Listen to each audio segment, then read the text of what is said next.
सूरज की तेज किरणें अमित के शरीर पर पड़ रही थीं। वह खेत में काम कर रहा था, पसीने से तरबतर। तभी वह फिर से आई, वही लड़की जो हर दिन इस बाग से होकर चलती थी। कोई राजकुमारी सी लगती थी, अपने शांत और आत्मविश्वास से भरे चलने के अंदाज से। उसका नाम माया था। अमित ने अपना काम रोककर उसे देखना शुरू कर दिया। माया ने उसे ऐसे घूरते हुए देखा और कहा, क्या हुआ, हाथ क्यों रोक दिए? जल्दी जल्दी काम करो, बहुत कुछ बाकी है अभी। अमित को नहीं पता था कि यह कौन है। पहली बार उसके पिता ने उसे इस बाग में भेजा था जहां उसे घास काटनी थी। जैसे ही माया उसके करीब से गुजरी, उसके वजूद से एक अजीब सी खुशबू आई और अमित अपने होश खो बैठा। वह सोचने लगा, कौन है ये, कहां से आई है? क्या यह उसी महल में रहने वाली मेहमान है? उसकी आंखों ने माया को दूर तक देखा, जो दरख्तों के पीछे कहीं गायब हो गई। अमित एक ठंडी सांस लेकर अपने काम में लग गया, लेकिन उसके दिल में उस खूबसूरत लड़की की छवि बस गई थी। अमित एक गरीब किसान का बेटा था। उनका गांव में एक छोटा सा कच्चा मकान था जिसे उसके पिता सालों से पक्का कराना चाहते थे, लेकिन आर्थिक स्थिति के कारण ऐसा नहीं हो पाया था। अमित पढ़ने में होशियार था और मैट्रिक के बाद उसने शहर जाकर आगे पढ़ने का फैसला किया था। शहर में रहना आसान नहीं था। उसका एक दोस्त था जिसके साथ वह रहता था। हालांकि दोस्त के घर वाले इस बात पर नाराज रहते थे। दिन भर कॉलेज में रहने के बाद शाम को अमित कहीं काम करने की कोशिश करता ताकि अपनी फीस का इंतजाम कर सके। एक रात जब परिवार खाना खा रहा था, अमित के पिता ने बताया, चंद्र महल में जो लड़की आई है, गांव वाले उसके बारे में अजीब अजीब बातें कह रहे हैं। कैसी बातें सर पिताजी? अमित ने पूछा। एक आदमी कह रहा था कि उसने अक्सर रात के वक्त उस लड़की को कब्रिस्तान में घूमते देखा है। कभी उसके हाथ में लाल गुलाब होते हैं, कभी अगरबत्ती। वह एक कब्र पर जाकर फूल चढ़ाती है और अगरबत्ती जलाती है। लेकिन अजीब बात है कि वह कब्र किसी अनजान व्यक्ति की है, एक लावारिस लाश की। अमित चौंक गया। उसके पिता ने बताया कि वह एक बुजुर्ग आदमी था जिसकी पहचान नहीं हो पाई थी। यह सुनकर अमित को बहुत उत्सुकता हुई। वह जानना चाहता था कि माया उस अजनबी की कब्र पर क्यों जाती है। अपने दिल की बेचैनी से मजबूर होकर अमित रात के 12 बजे अपने घर से निकला। पूरा गांव सन्नाटे में डूबा हुआ था। धीरे धीरे वह चंद्र महल की ओर बढ़ा, लेकिन वहां पहुंचकर देखा कि दरवाजा खुला था और अंदर कोई नहीं था। अचानक उसे याद आया कि माया कब्रिस्तान जाती है। तेज कदमों से वह कब्रिस्तान की ओर भागा। दूर से उसे माया का साया दिखाई दिया।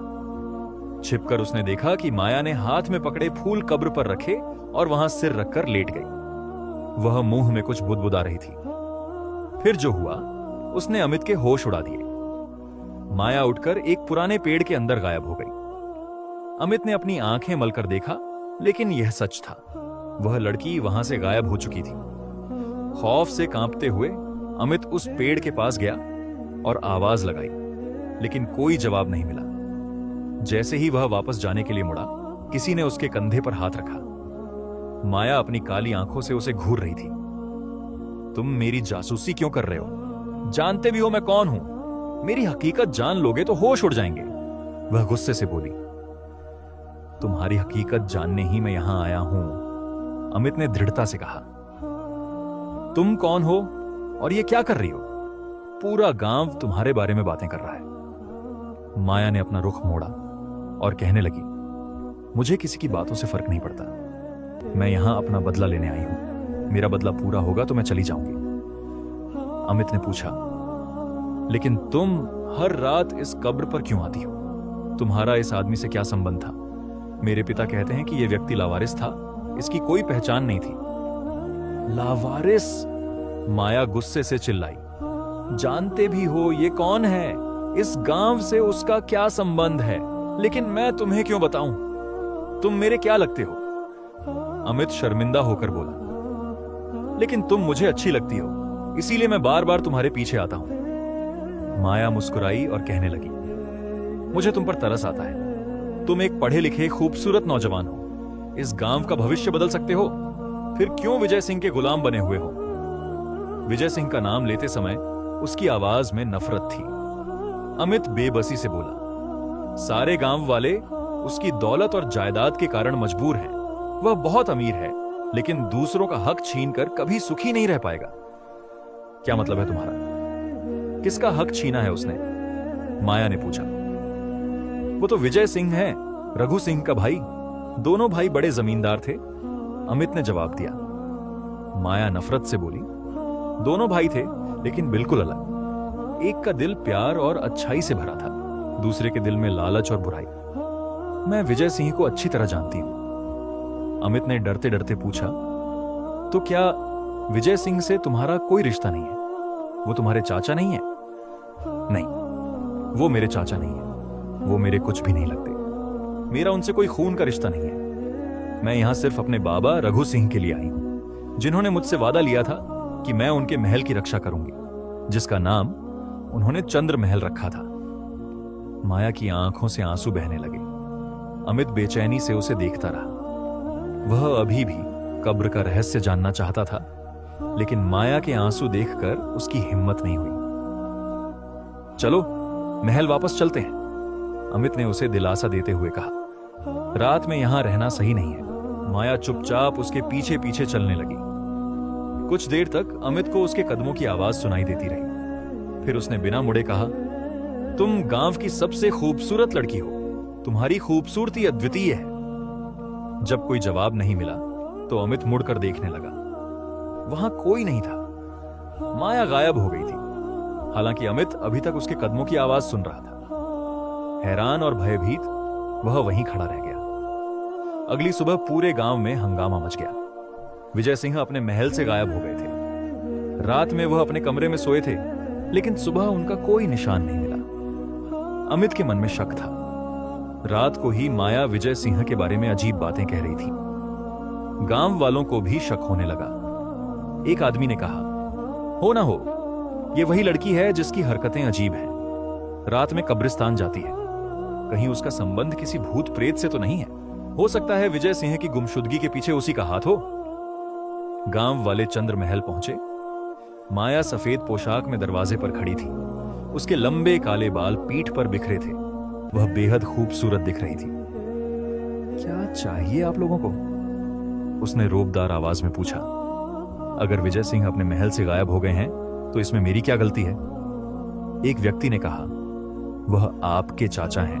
क्या आपको दुख नहीं कि वे अचानक गायब हो गए हैं? आप उन्हें खोजने की कोशिश क्यों नहीं करती? मेरे इनसे सब रिश्ते खत्म हो चुके हैं, माया ने गुस्से से कहा। अब वह मेरे कुछ नहीं लगते। तभी किसी ने आशंका जताई, हम आपके महल की तलाशी लेना चाहते हैं। हो सकता है विजय सिंह के गायब होने के पीछे आपका ही हाथ हो। माया ने सभी को अंदर आने की अनुमति दे दी। अमित भी भीड़ के साथ अंदर जाने लगा। तब माया उससे धीरे से बोली, तुम भी इन मूर्खों के साथ मिल गए? मुझे तुमसे ऐसी उम्मीद नहीं थी। मैं आपके खिलाफ नहीं हूं, अमित ने विवशता से कहा, लेकिन गांव वालों के साथ जाना मेरी मजबूरी है। मेरा पूरा परिवार इस गांव का है। महल में कहीं भी विजय सिंह का निशान नहीं मिला। निराश होकर गांव वाले वापस जाने लगे। अमित के मन में अभी भी शक था कि माया का विजय सिंह के गायब होने से कुछ संबंध है। अगली रात अपने दिल की बेचैनी से मजबूर होकर अमित फिर से चंद्र महल की ओर चल पड़ा। जैसे ही वह अंदर गया, उसे एक दर्दनाक चीख सुनाई दी। यह आवाज किसी पुरुष की थी और महल के अंदर से आ रही थी। भागकर अमित अंदर गया, लेकिन न तो माया दिखी और न ही चीखने वाला व्यक्ति। अचानक उसे जमीन के नीचे से आवाज सुनाई दी, क्या महल में कोई तहखाना है? अमित ने तहखाने को ढूंढना शुरू किया। उसकी नजर एक स्तंभ के पास लगे लोहे के ढक्कन पर पड़ी। वह दबे पांव सीढ़ियों से नीचे उतरा। अंधेरे में उसने सुना कि एक कमरे का दरवाजा जोर जोर से बज रहा था। जैसे ही अमित ने दरवाजा खोला, धुंधली रोशनी में उसने देखा कि विजय सिंह एक कुर्सी पर बंधे बैठे हैं। मेरी मदद करो, विजय सिंह ने भयभीत होकर कहा। मुझे यहां से छुड़ाओ, वरना वह मुझे मार डालेगी। वह अपना बदला लेने आई है। अमित जैसे ही उन्हें छुड़ाने के लिए आगे बढ़ा, एक भारी आवाज गूंजी, खबरदार, उसे हाथ मत लगाना। जब तक यह अपने अपराध को स्वीकार नहीं करेगा, मैं इसे यहां से नहीं जाने दूंगी। अंधेरे से माया बाहर निकली। आज उसका चेहरा भयानक लग रहा था। तुम क्या खेल खेल रही हो? अमित ने गुस्से से पूछा। ये हमारे गांव का जमींदार है, हजारों लोग इनके यहां काम करते हैं। माया ने कहा, क्या तुम्हें इसकी सच्चाई पता है? यह वह व्यक्ति है जिसने अपने ही भाई की हत्या कर दी थी, सिर्फ इस महल और धन के लिए। क्या कह रही हो तुम? क्या विजय सिंह ने अपने भाई रघु सिंह को मार दिया था? अमित हैरान था। माया रोते हुए बोली, हां, उस रात रघु सिंह की मौत हो गई थी। विजय सिंह गिड़गिड़ाने लगे, मैं अपना हर अपराध स्वीकार करता हूं, मुझे माफ कर दो, मुझे ऐसी सजा मत दो। माया ने अमित को पीछे हटने का इशारा किया। चले जाओ यहां से, वरना तुम्हारा अंजाम भी इसी जैसा होगा।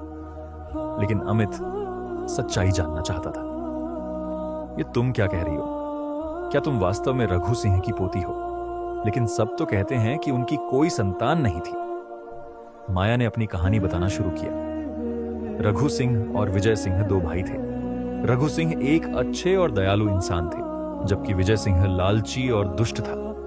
रघु सिंह ने इस महल का निर्माण करवाया और इसका नाम चंद्र महल रखा। लेकिन मैं रघु सिंह की पोती नहीं हूं। मैं एक जिन्नी हूं, एक यतीम जिन्नी जिसे रघु सिंह ने शरण दी थी। मैं छोटी थी जब मेरे माता पिता मर गए। भटकते भटकते मैं इस गांव में आई और चुपके से इस महल में रहने लगी। एक दिन रघु सिंह ने मुझे देख लिया। वे एक नेक इंसान थे। उन्होंने मुझे अपनी बेटी की तरह रखा और कहा कि मैं यहां छिपकर रह सकती हूं। लेकिन एक रात कुछ लोग जबरदस्ती महल में घुसे और रघु सिंह को घसीटकर बाहर ले गए। मैं उस वक्त छोटी थी और कुछ नहीं कर सकी।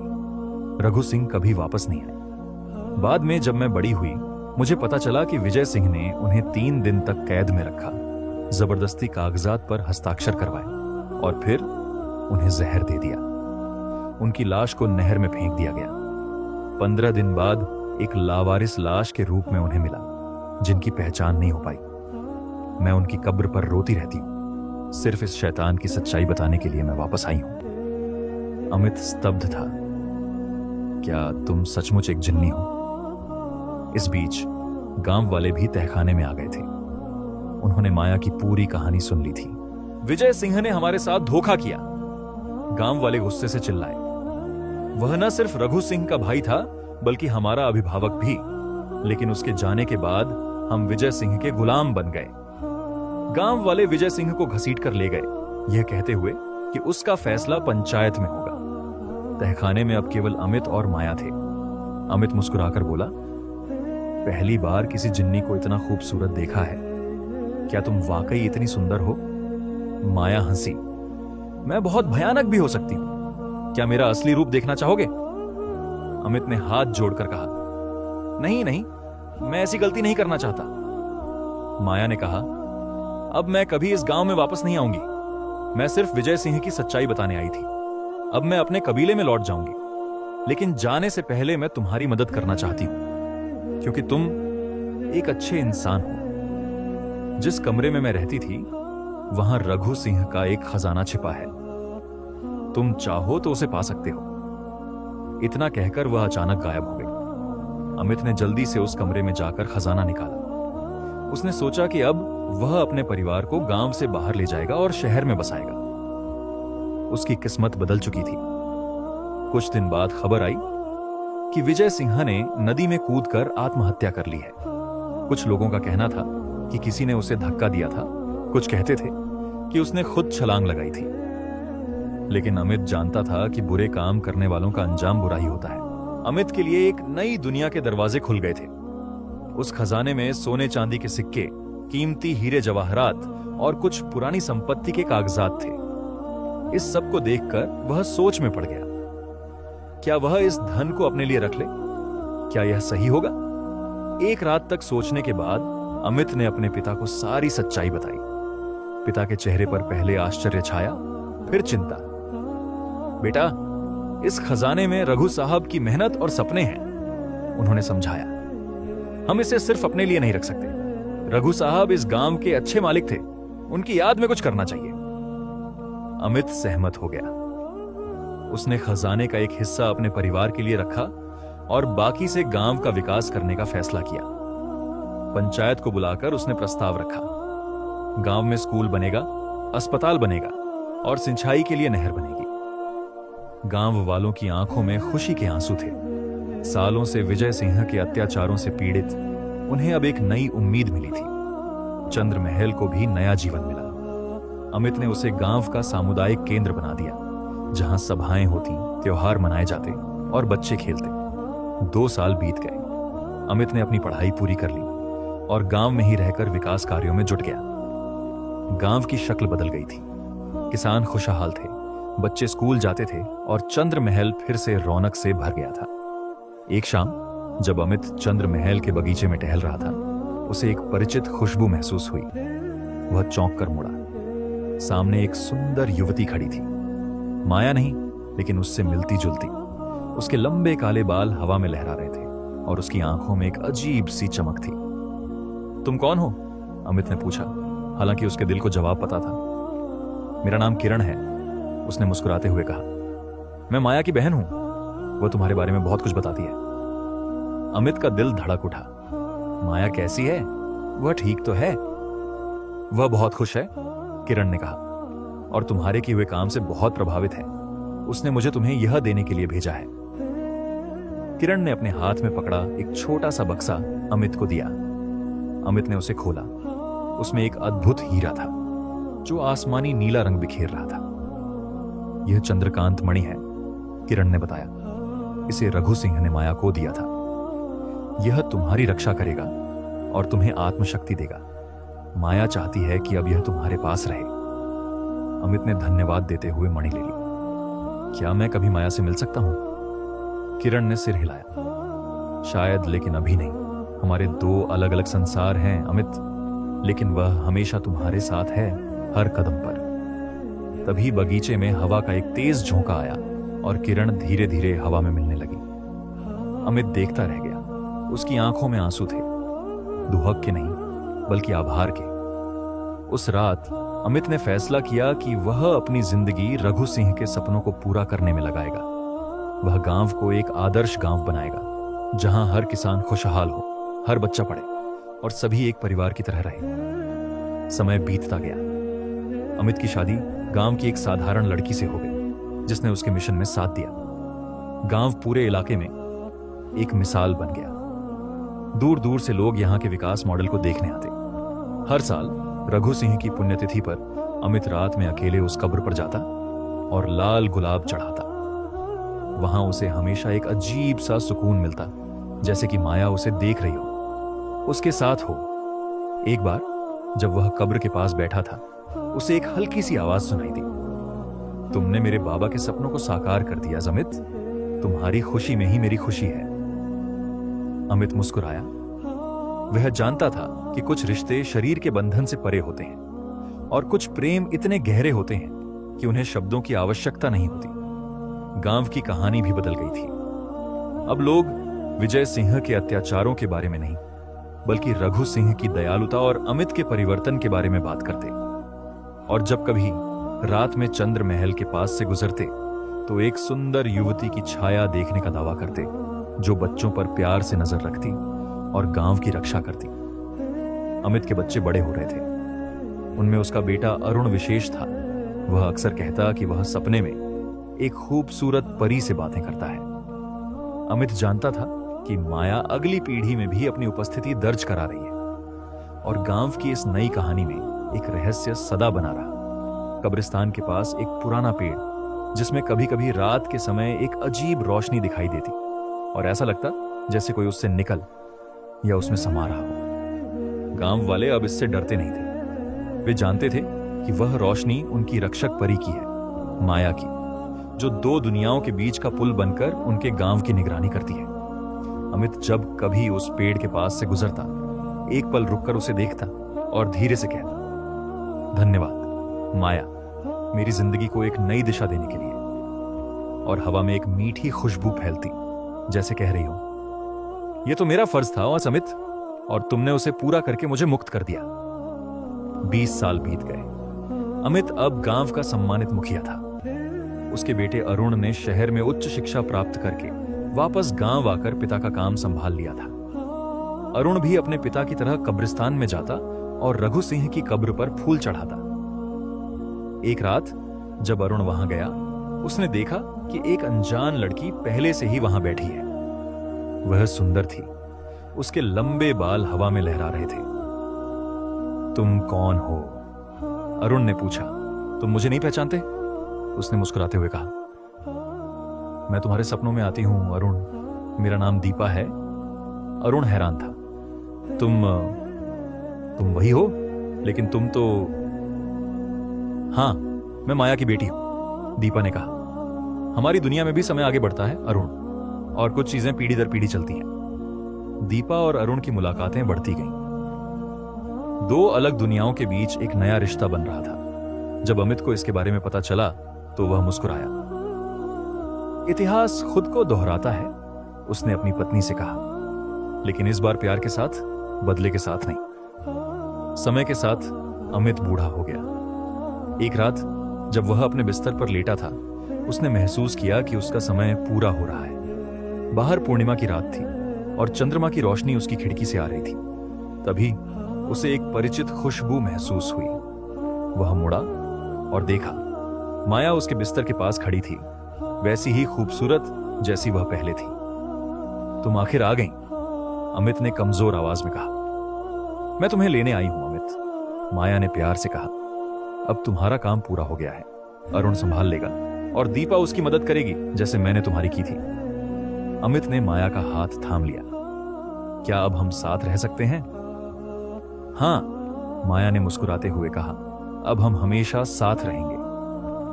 उस रात अमित शांति से सो गया। सुबह जब लोग उसके कमरे में आए तो उन्होंने देखा कि उसके चेहरे पर एक अद्भुत शांति थी और उसके हाथ में वही चंद्रकांत मणि थी जो अब पहले से भी ज्यादा चमक रही थी।